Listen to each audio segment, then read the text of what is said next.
1. This is a tale of a scumbag and spineless management. One evening, a guy gets sat in my section by himself, and he's waiting for his friends to show up. I go over and get his drink order. Let me pause for a second here and talk about two things.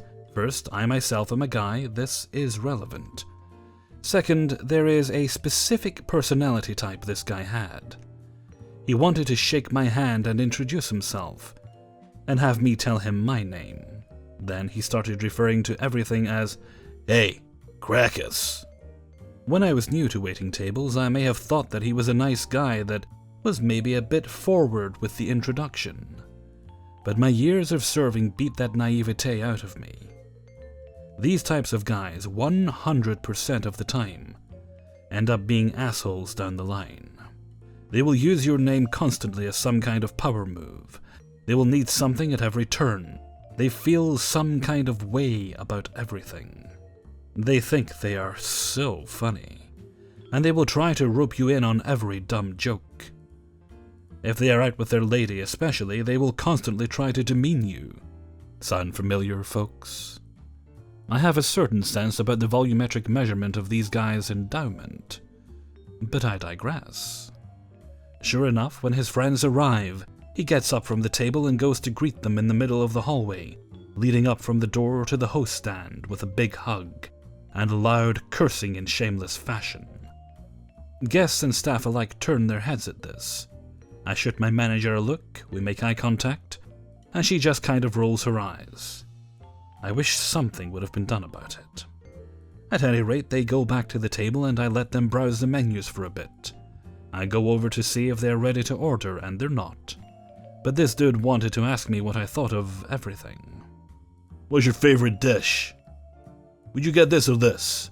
What is everything in this dish?" As a quiz of some kind. "Where do you get your salmon?"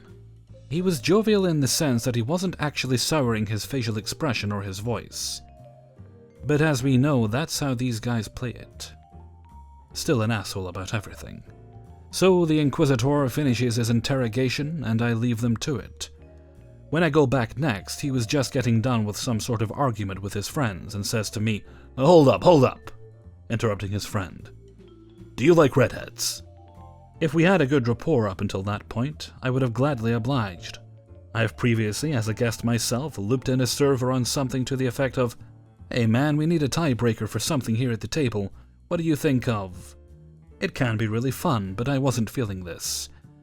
And I wasn't about to give this guy a taste of my friendliness to latch onto. "It depends," as coldly as possible was my reaction.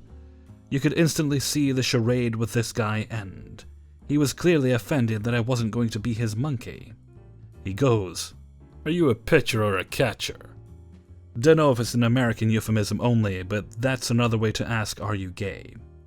At this point, I'm completely done with this scumbag. I leave the table without another word, go right to my manager and tell her that they should be told to leave. I told her what happened, and she simply had another server take the table. This phrase wasn't an isolated incident. The guy was clearly some combination of drunk and an asshole. He should have been kicked out. That's part of why I don't work there anymore. It's insanely disrespectful to your staff when they are harassed, and you don't stand up for them. I apologized profusely to the server that ended up getting stuck with them, and it turns out that my manager did not tell her, their new server, why they were being passed on to her in the first place. When they were done, she asked me what happened, and after hearing the story, she goes, "What the fuck? I didn't know that was why. I wouldn't have served them if I knew." Also, as a manager, that's when you can deliver a sick monologue and righteously give them the boot of justice. What a wasted opportunity. 2. We were slammed this one Saturday night because we had 3 big parties of about 30 people each. And there was also something on TV that everyone wanted to watch. I don't remember what it was. This woman comes in and says she's with a party. The host, my sister, asks her which party and she says, "The party." Loudly and slowly, my sister asks again what the name of the party is because we have multiple parties. She finally tells us it's under Jessica. We show her to the table in my section where we have pushed a bunch of high tops together to accommodate them. She immediately loses it and starts berating us that they need lower tables. She yells, "Jessica has been in a wheelchair her entire life. How do you expect us to sit here? Do you want Jessica to be uncomfortable?" We explain that the reservation didn't mention anything about needing wheelchair access. The host and event planner always ask. And all of our lower tables are currently either already set at, or being used for another 30 top that has 4 wheelchairs in their party. She demands we make them move, and that we messed up because that was supposed to be their table. The other party was already well underway, and there is no way that we could have moved them, not that I ever would. I tell her we cannot do that, and that the other party reserved those tables specifically. She asks if they can sit at the lower tables on the balcony, and I tell her they are full, and it will likely be a wait of over an hour to be able to put together a 30 top. She yells at me to get the manager. I tell the manager what's going on. He calls our event planner to see if we've made a mistake while my sister and I try to find any possible way to seat this party. We find out that Jessica is the one that made the reservation and did not mention a wheelchair. Why didn't she tell us she needed wheelchair access? My manager and I go to the angry woman and tell her the best we can do is get their party started at the high tops and move them when the lower table party finishes. As she's yelling at us that this is unacceptable, we're ruining this party, and she deserves a discount for us messing up, we notice a young lady is waiting at the host stand. My sister goes to check on her. She is Jessica, not in a wheelchair. No wheelchair in sight. We know that this doesn't mean that she still wouldn't need a lower table for some reason. Or maybe she chose not to use her wheelchair for this event. Not all wheelchair users use their chairs all the time. So my sister shows her the high tops and says that they're working on getting her a lower table, and we're so sorry for the confusion. We didn't realize she needed lower tables. Now Jessica is confused. She says she confirmed that the high tops were fine on the phone when she made the reservation. We tell her that the other woman said that they really needed lower tables because a member of their party would be in a wheelchair. Maybe a different Jessica. Jessica quietly tells us this is the first time she's ever met the angry woman, and she doesn't have anyone coming in a wheelchair. Now we are all confused. The angry woman isn't saying anything this entire time. She just watches this entire exchange with pursed lips, and then goes to the bar and orders a drink and sits down at the far end of the table, away from Jessica. We confirm again with Jessica that the table is satisfactory, and the angry lady gives me a look that makes my soul leave my body for a second. I get a drink order for Jessica, and the other people start showing up. We thought maybe the angry lady was at the wrong party or just confused. But a few people from the party recognized her, so I don't know if she really just wanted a low table and was lying, or if she thought Jessica was in a wheelchair and was embarrassed to be wrong. The rest of the party was really nice though. 3. I work at a corporate coffee bagel. Usually business is moderately busy to slow as Christmas, but for some reason business has been exploding the past few days, and we were not expecting it, so we were really not well set up, slightly understaffed. However, my team is an amazing group and everyone's customer service is on point. So here we are with an unexpected line wrapping around the small dining room and out the door. Our order screen shows a total of 12 orders per page.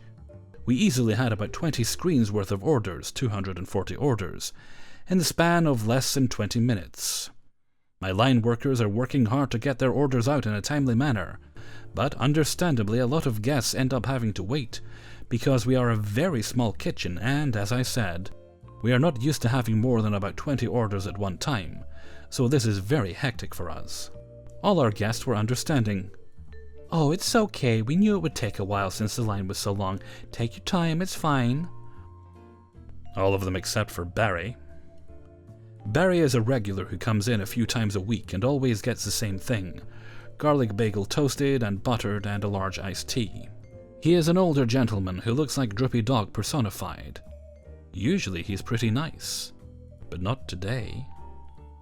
He puts his order in and I let him know that due to the volume of guests, his order is going to take much longer than usual and explained the situation. He said it was fine and went to sit down to wait. His order ended up on page 27 out of 30. So realistically I had quoted him a 25 to 30 minute wait, I know it seems like a simple order, but we have to make orders in the order they were ordered. We cannot be searching back and forth through the point of sale to make a specific order, right? Perhaps he didn't hear me correctly, as the restaurant was loud while he was ordering. He came up to the counter after waiting 10 minutes. Is my bagel gonna come out sometime today? I can check to see what page your order is on, one moment. I check, and he is still not even on the first 10 pages, so I don't have leisure time to search any further back. So I let him know it was still going to be a while, and I appreciate his patience. This is not right, at all. This is absolutely no way to treat a paying customer. Not fair, missy. Are you saying it would be fair to everyone else who ordered ahead of you? If I made your order before theirs, even though they have been waiting for, checks point of sale time, 30-ish minutes and you've been waiting for 10. I'm here all the time. I cannot believe you're treating me this way. How would you feel, Barry, if you had been waiting for your food for 30 minutes and then someone who was waiting for 10 got their food first? Would that upset you? Of course it would, but I'm here all the time. Does that mean nothing? If I let you have your order now before all these other people get theirs, just because you're yelling at me, that sets an example for other customers. They will feel entitled to cut in line as well. We are very busy, Barry, and I have to help my workers. You're welcome to continue waiting in the waiting area. This was not how he expected this to go, apparently. His face screwed up in outrage and he shouts, I want a refund. Jowls a quiver. The other manager on duty overheard this and let him know that, I can give you that refund as soon as everyone waiting in line to pay has paid. She and I felt it would be kind of rude to allow him to cut into yet another line. He stood in line for about 5 minutes, got his refund, and, apparently, thought we would still give him his food as he went and stood smugly in the waiting area. The look on his face when we told our line workers to bump Barry off the queue, he got a refund so we won't be making his order, was priceless. 4. Whilst I was still working at the Black Heart, for the last 18 months was given the token job title of assistant manager. I think that was to give me some illusion of say in the running of the business. Anyway, my main job really was PA of manager herself. Filling out parking tickets, arranging holiday insurance, human spell checker, etc., etc. Around this time Mike joined the staff. He was the son of one of the regulars. Mike's mum wasn't exactly a goody two-shoes, and she had her run-ins with the law. She could be a bit aggressive when drunk, and we have often turfed her out of the pub for being too pissed. Mike was about 18 years old and worked behind the bar. On most weekday afternoons, the place run with a skeleton crew, one to run the bar and restaurant and 2 guys in the kitchen. This left the bar under one guy's control, and providing there wasn't any customers, you could get away with virtually anything. So I get called up to the office by the manager. We hadn't truly fallen out at this point, but she still starts interrogating me. The bar was down a case of manager cider.